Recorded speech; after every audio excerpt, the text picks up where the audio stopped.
Did you know that most Americans spend way more money fixing their car than they need to? And it all comes down to mistakes that seem totally harmless, but are quietly destroying the engine from the inside. Yeah, those little things you do every single day thinking you're doing it right.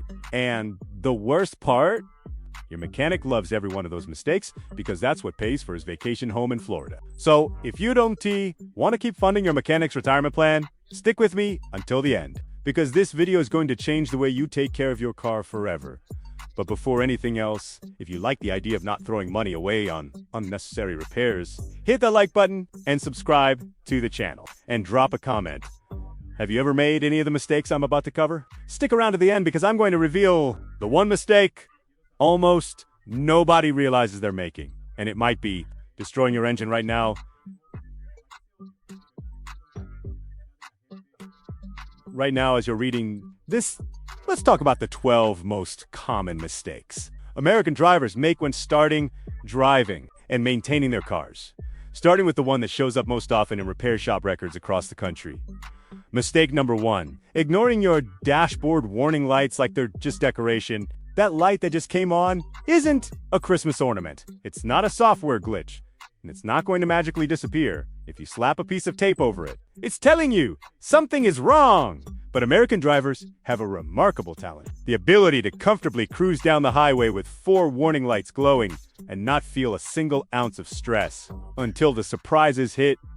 The engine in a Honda Civic, one of the best-selling cars in America, can start knocking when oil drops to a critical level. A Toyota Camry with the temperature light on can blow a head gasket in less than 20 minutes of driving. A Ford F-150 with the tire pressure sensor light on can blow a tire at 75 miles per hour on 25, that's not drama, that's physics. The best tool any driver can own today is an OBD scanner, which you can pick up for under $30 on Amazon or at any auto. Plug it into the port under your dashboard, load the app on your phone, and in 30 seconds you'll know exactly what's wrong. A metallic knocking from the engine could mean worn rod bearings or lifters. A high-pitched squealing could be a loose alternator belt. Very common on the Chevy Silverado and Toyota Tacoma in model years 2017 through 2022. A low hum from underneath the car is often just old transmission fluid begging to be changed. The rule is simple. Light comes on, pull over, and find out why. Anything else is gambling with your engine as the jackpot. Speaking of bad bets, mistake number 2, never checking your fluids. There are 6 fluids keeping your car running, and if any one of them is at the wrong level, the consequences can be expensive. Those fluids are engine oil, coolant, power, steering fluid, brake fluid, transmission fluid, and windshield washer fluid. You should ideally check all of these at least once a month. But, that car you drive every day and never pop the hood on? That's the one that shows up at the shop with a seized engine. If the oil level drops too low, the engine starts running without proper lubrication. First signs are metallic noises or a ticking sound. If the oil pressure warning light comes on and you ignore it, the engine can fail completely. And then you find out what a replacement engine for your Ford F-150 actually costs. High performance models like Audi and BMW have a reputation for burning more oil than average. But it's not just the Europeans. Some versions of the Chevrolet Traverse have also shown excessive oil consumption in certain model years. Checking fluids regularly is the cheapest thing you'll ever do for your car, and skipping it is the most expensive. Not now. Speaking of expensive, mistake number 3 is for anyone living in the Midwest, the Northeast, or up in the mountains. Starting your car in extreme cold without any preparation can cost a fortune in repairs.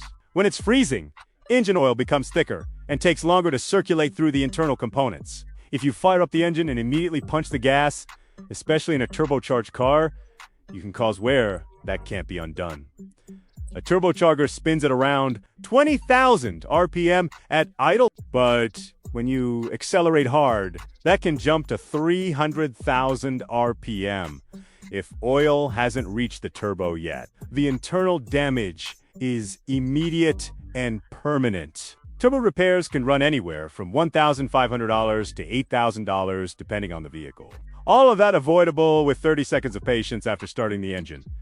For anyone in places like Minneapolis, Buffalo, or Denver, where temps regularly drop well below freezing. There's a device called an engine block heater that keeps your coolant at a safe temperature overnight. On the flip side, in extreme heat, which is standard in Phoenix, Houston, and most of the South. In summer, the big concern is coolant level. Running with a compromised cooling system can blow a head gasket, and that repair can run between $1,500 and $5,000. The Dodge Neon Chevrolet Cobalt, an early forge. Focus are models with a historical reputation for cooling system issues when not well maintained.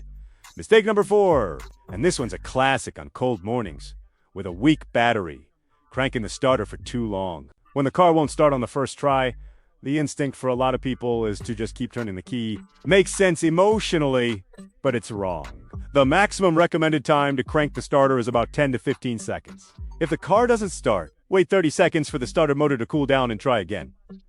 Forcing the starter drains the battery fast, can overheat, and permanently damage the starter motor, a repair that can run $300 to $700 depending on the model, and there's also the risk of flooding the engine with fuel, making the start even harder.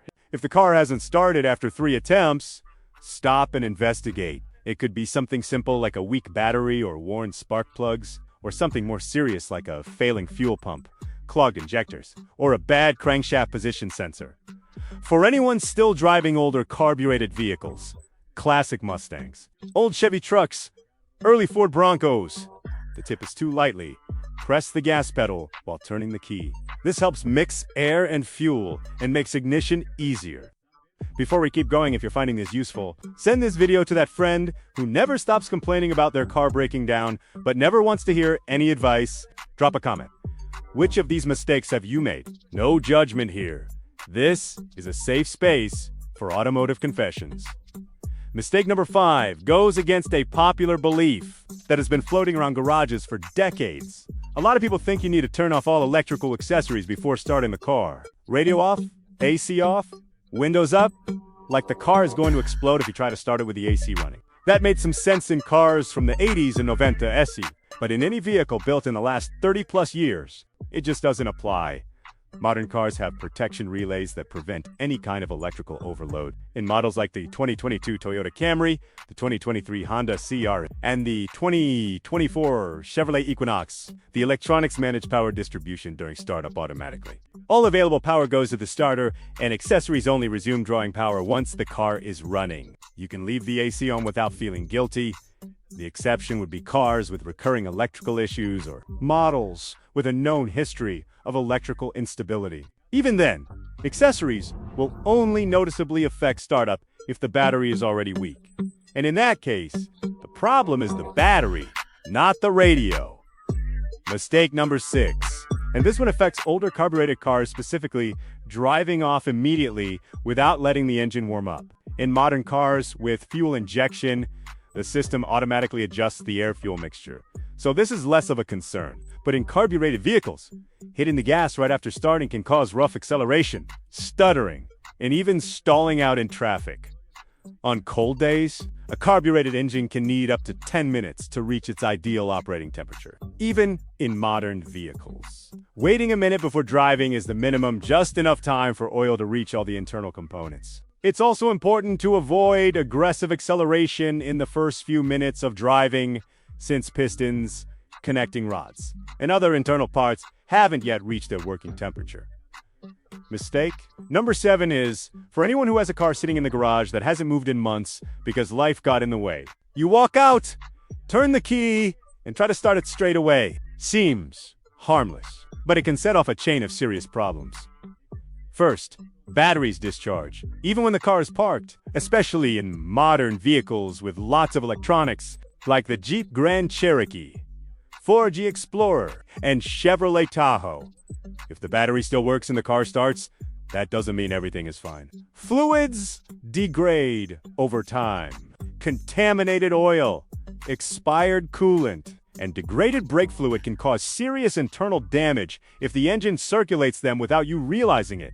Stale fuel in the tank is another serious issue. Over time, gasoline loses its properties and can form sticky deposits inside injectors and the fuel pump. If that old fuel gets burned, the residue can clog the entire system, a repair that can run between $1,000 and $4,000, depending on the vehicle.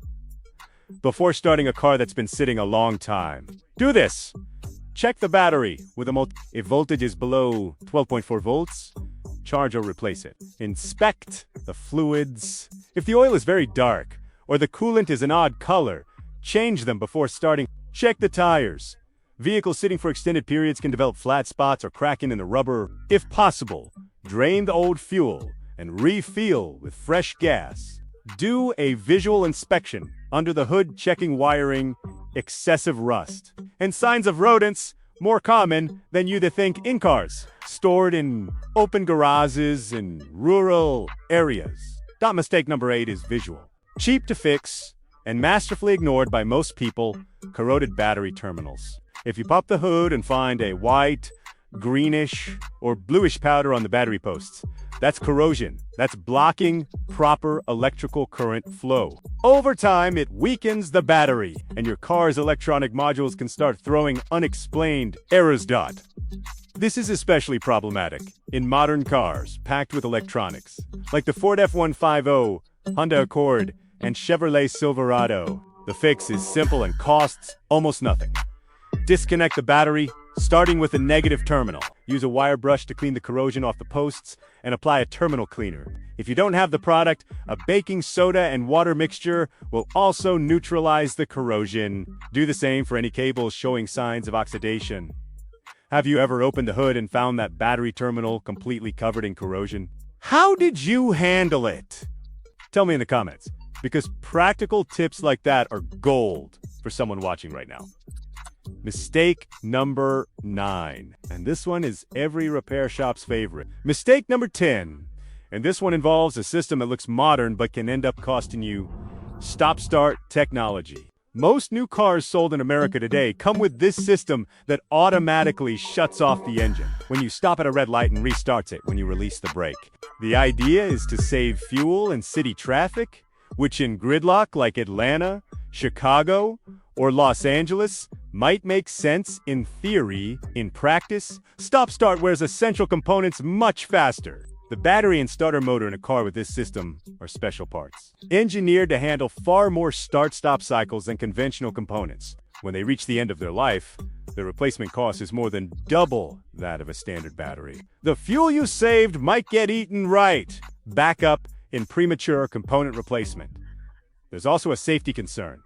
The brief delay when the car needs to pull away, again, can be critical at busy intersections, when pulling out from a stop sign, or in unpredictable traffic situations. Many models let you disable the system before you start driving, like the 2023 Toyota Camry, the Honda HR-V Touring, and the Chevrolet Equinox. Others allow permanent deactivation through vehicle programming or with a bypass device that doesn't void the warranty. As long as it doesn't cause electrical faults or interfere with other systems. Do you use the stop-start on your car, or do you always turn it off when you start the engine? Let me know in the comments, because opinions on this one always split the crowd. Mistake. Number 11 is the one that seems impossible to make, but happens with a surprisingly high frequency. Turning the ignition key after the car is already running. Sounds ridiculous until it happens to you. In quiet cars, especially modern ones with a well-tuned engine, it's easy to not realize. The engine is already running and turn the key again. The first sign is a grinding noise from the starter motor. If it's a one-time thing, don't panic. The problem is when it becomes a habit. Every time you turn the key while the engine is already running, the starter gear slams into the flywheel. Over time, the teeth on the flywheel start to wear down. If the flywheel gets damaged, the repair can cost over $1,500 depending on the model. In cars with high compression engines like the Chevy Colorado Diesel, the Ford Ranger, and the Toyota Tundra, the wear is even more severe because those engines demand more from the starter. Simple solution. If you're not sure whether the car is already running, turn it off and restart it properly. That habit saves you an unnecessary and nearly invisible repair until it's too late. Mistake number 12 closes out the list in style, or rather, with the wrong fuel nozzle in your tank. Fueling up with the wrong type of fuel or using the wrong oil in your engine sounds impossible. Nearly 20% of American drivers have been in this situation at some point. You pull in distracted, in a rush. The line at the pump is long, and diesel ends up going into a gas car or vice versa.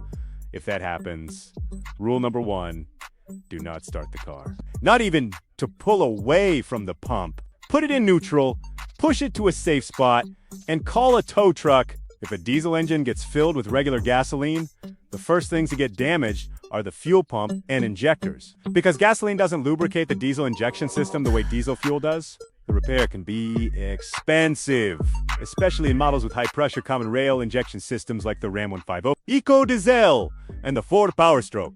If it's the reverse, diesel in a gas engine, the engine starts misfiring, producing thick smoke and losing power. In either case, the only fix is draining all the fuel before starting. A tow truck might cost you a couple $100s, but that's nothing compared to a full fuel system repair. The same care applies to engine oil. Using the wrong type can cause leaks, strange noises, reduced performance, and increased fuel consumption. In extreme cases, the wrong oil can result in overheating and catastrophic engine failure. That kind of repair can run anywhere from $5,000 to $20,000 depending on the vehicle. Have you or someone you know ever fueled up with the wrong type? What happened after? Drop it in the comments, because those stories always teach real lessons and sometimes get a few laughs too. These 12 mistakes seem simple, but in the world of cars, a 30-second slip-up can generate a 5-figure bill at the shop. If you want to keep your car running well longer, avoid the headaches and stop funding your mechanic's boat payment. Follow these tips and give your vehicle the respect it deserves. If this video helped you, here's what to do.